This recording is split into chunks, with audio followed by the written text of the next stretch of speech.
Hello students, today let's learn about coordinate geometry. In that, what are the common mistakes that students can avoid? So here is the first mistake.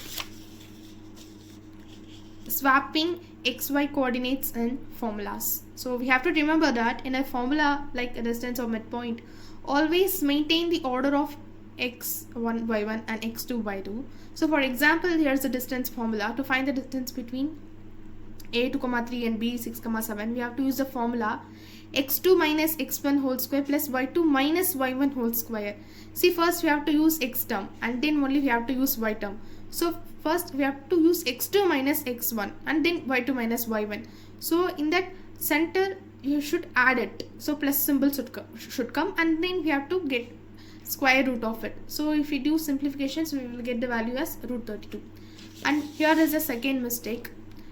Using midpoint formula incorrectly. So the same thing, we have to remember the midpoint of a line joining x1, y1 and x2, y2 is.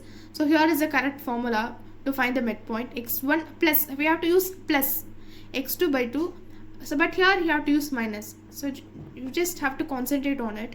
Y1 plus y2 by 2. So for midpoint 1 2 1 2 like that it will come, but for distance we have to first do x2 minus x1 and then y2 minus y1.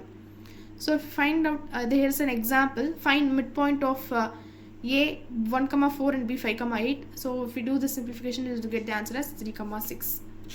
And then the mistake 3 is wrong application of section formula. So we have to remember that the ratio m is to n, we should not change it. Here the section formula is here m x2 plus m x1 by m plus n, m y2 plus n y1 by m plus n.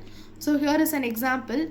Find the midpoint dividing the line joining a 2, 3 and b 8, 7 and the ratio of 2 is to 1. You have to use the ratio correctly. So m is to n means m stands for 2 and then n stands for 1. So by using it, solving it correctly, we get the x value as 6 and then y value as 5.67.